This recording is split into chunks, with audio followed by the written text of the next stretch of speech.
Well, hello again, my lovelies, and welcome back to Haylane Air Rifle Range with me, Louise. Today we are talking scopes. So on this video you'll find information on the different types of scopes that there is, what do the numbers actually mean that's on the scopes and the letters, first and second focal plane, what is the differences with those, and what are different things that you find on your scopes. So all that explained shortly. I've got Adam with me today to help explain. First of all, just a reminder, we do have a fun little speed shot shoot competition coming up this weekend, and this is what you're going to be shooting at. So there's going to be one of these set out at 30 and one set out at 40 yards. Players will go head to head. Players will be chosen at random. Kick off at 10 o'clock. Everybody's welcome. If you want to join in but you don't have a rifle, then you can use one of ours for the competition, not a problem. So we've got the 22nd of March is the Springer category, and Sunday the 23rd of March is our PCP category. As I say, everyone welcome, £5 to enter, and then you can just use the range for the rest of the day and not pay anything else. So absolutely fantastic offer. So £5 for a full day shooting at our range. Enter a competition with some fantastic prizes. We've got some great trophies and everything. So without further ado, let's have a look at some stuff. So thank you very much, Adam, for helping us today. First of all, could you explain the different parts that you find on a scope and what they do? Yeah, no problem. We'll use this one here. So it's not a rifle, so I'm not pointing at anyone. So the basics of the rifle scope are you have the ocular lens, which is the one you put your eye to. You have an objective lens at the front. On this one it has got a zoom, so there's a zoom ring there. It is also illuminated reticle, so you press that to turn on the illuminated reticle. Then what's illuminated reticle? What's that mean? So when you look through your cross, if it's looking a bit dark, you can turn it on and it'll glow red, green, some do blue. Then you've got your turrets underneath. This one is the up and down one, up and down, and you turn that to zero the rifle in. And under this one here, if we look under here, this is your left and right. Generally, as a rule, your left and right turret will be on the side, your up and down will be on top. At the back here we twist the plus and minus there.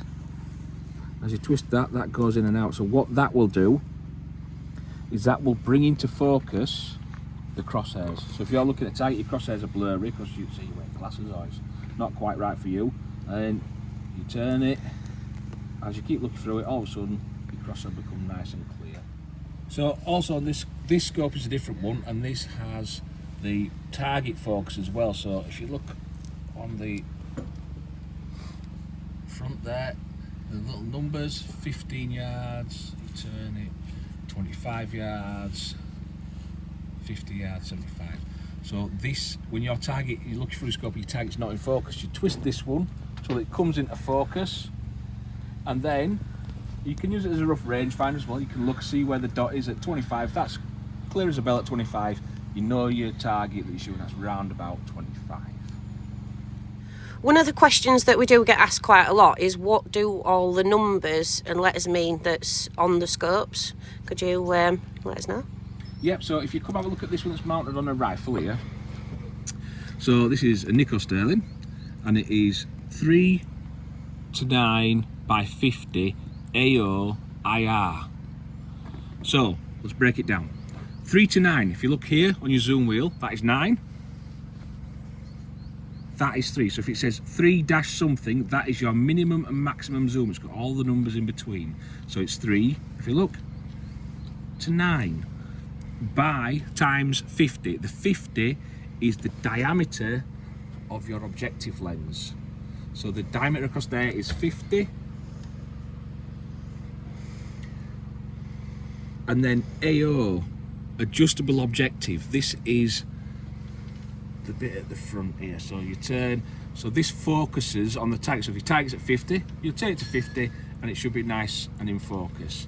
And you'll wind it round, you can go to 25, you can wind it down up to 15. So basically AO means you focus your target at the front. The IR is illuminated reticle. If you look at this side wheel on this one, you can see the little numbers on the side there. They're in green and red. So as you're turning it round, I don't know if you can get that on the camera. Red. The numbers are the strength of how bright that illuminated reticle is. So that'd be red, and then these should be green. There may be a little G there. So these glow red and green. What you do is you unscrew this end here, and that, if I just hold it sideways a little bit, that is where your battery is that illuminates the reticle. So the IR is illuminated reticle. So that just means that the crosshairs light up? Yeah, so if you're shooting against something that's quite dark, like in a forest or a woodland, you can still see the black crosshairs against the darker background. So you just turn that and they'll glow up. Red or green in this case, some do blue. Lovely. So 3x9 is your zoom. The times, whatever that number is the objective lens. So on this scope here, it's 3 to 10 by 40 because that's got a smaller objective lens. If you look at the size difference, one's 40mm, one's 50mm. But the same, the zoom is 3 to 10, like it says there. 3 to 10 by 40. I hope that helps. Can I just ask then, so if I'm looking through my scope and I'm not getting a clear picture, if I turn this wheel here at the front, turn the front bit, and then it comes into focus, I then know how far away my target is? Yeah, it'll give you a good rough idea. So if your focus is pin sharp and you look and the number's 25, you know roughly that is 25 yards, which you can use for holdover if you are shooting long range. Some of the other scopes, so that is AO, if it says SF, it's a side focus. If you look at the front, there's nothing to twist there. Instead, you use the little wheel on the side here. So this hasn't got illuminated reticle, but it has got a side focus. If you can see the little numbers on there, 15. That is how far the target is when it comes into focus. So this scope has got side focus also, but this also has illuminated reticle. We have a nice big wheel on this one, so when you are shooting, you can see the numbers on the wheel there, look. So you know how far your distance is. And then if we want to turn the illuminated reticle on, we turn the very end of the turret there. That is on. This one works as a strength, if you look there, 2, then after every number there's a 0, so you can have it off, then power 3 and off. That's so if you like it at say 3, you don't have to click through all the other settings first to get there. Why would you need a big wheel though? What's the difference? The big wheel is basically, it's nice and easy to grab, and you can turn it, makes the turning on a lot easier, but it also makes the numbers easier to spot as well. Right, yeah. So you don't have to look at the end of the scope like the other one. Yeah, that is. If you're shooting, you can just see it there. Yeah, it's there. Side focus, it's always on the wheel. Yeah. Whereas this one, it's a tiny little number. Yeah. So the tiny little numbers there versus the big numbers there, and that's for coming focus, so I can clearly see at ease where I'm at.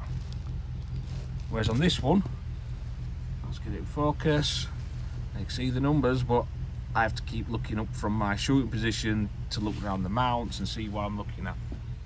So also, you've probably noticed this little device on the back here. This is for my PARD unit, see, PARD. So this is my night vision add-on, so it slides in and you twist it, it locks in.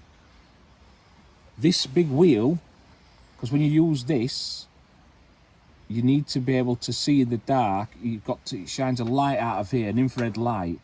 If you are using a front wheel focus, an AO focus, your hand's going to be blocking the light out, so you won't see where you're at. So the nice big wheel on the side makes it a lot easier to find your focus in the dark.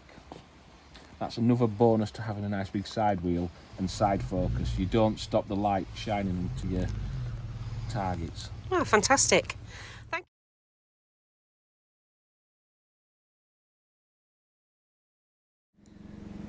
So here we are looking through my first focal plane scope. Now the easiest way I thought to show you all would be to film it through my PARD unit, so you can actually see. It's a lot easier to show someone than describe it. So this is a first focal plane scope. So I am looking at a target there. As you can see, the crosshair looks very small. That is because it is on the lowest magnification I have. When I zoom in, you see how the crosshair gets bigger with the target, like so. And I'll just touch the focus in a little bit, and that'll bring it in nice and true like that. So that is basically what a first focal plane scope means. That your crosshairs will zoom in proportion to the target. Therefore, when you are shooting, it will not change your point of impact.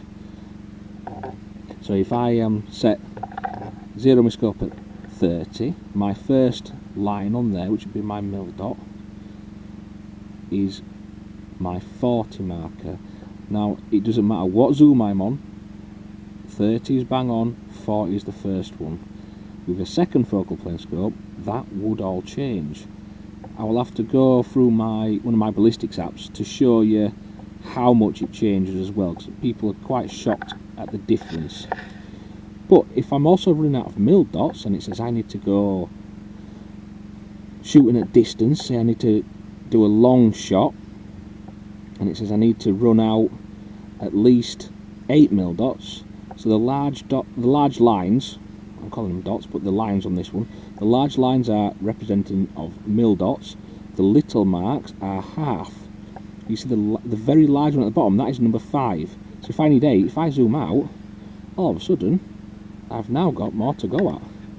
If I keep zooming out, the next large one, which is at the very bottom there, that is 10. If I keep going, I've got a few more, but that is shooting well out.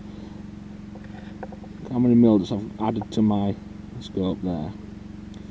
But this scope is only an air rifle, so you probably wouldn't be shooting that far out.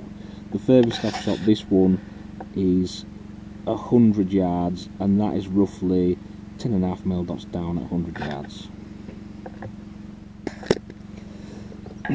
Right, so I've swapped the pad over now, and we are now on a second focal plane scope. So the second focal plane scope, when I use the zoom, the target will get bigger, but the crosshairs will stay exactly the same. So if I zoom in on this target, we've still got the same 4.5 mil dots. The target's bigger, and the crosshairs don't change. The difference is if you zero in at one magnification and then zoom in and change, it can change your point of impact, which I will show you one of my ballistic apps. But that is the main difference. So a first focal plane, the crosshairs get bigger with the target. Second focal plane, the crosshairs stay the same, and only image is made bigger. So this is my ballistics app. This is an air rifle which is zeroed for 30 yards, and it is a second focal plane scope. So if you look there on the crosshairs, you see the numbers. Get it to focus. 15 and 31 is dead center 0. Now your first half mil dot, which is the line on this reticule, is 41. The first mil dot would be 50 yards, 56, 64. You see the numbers going down. If you look at the bottom here, that is on 8 magnification. If we press this and slide it up, watch how the numbers change. So let's take it up to 20 mag. Get to focus again. There we go. So now your 0 stays at 30, but now your first half milled down is 36, and your first full milled down is now 39 yards. So if you were to zoom in and shoot at a target, it alters your point of impact depending on the zoom. So it goes back down. Watch how it creeps up. So if you're wanting to shoot something really long way away, your furthest reticule holdover point you've got on there at the very bottom is 70. If you want to shoot, say, out to 100,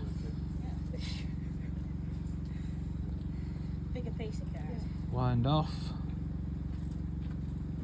There we go. We've got 100 yards there, and that is currently on magnification 15, which gives you the extra holdover. So here is my first focal plane rifle on the same ballistic app.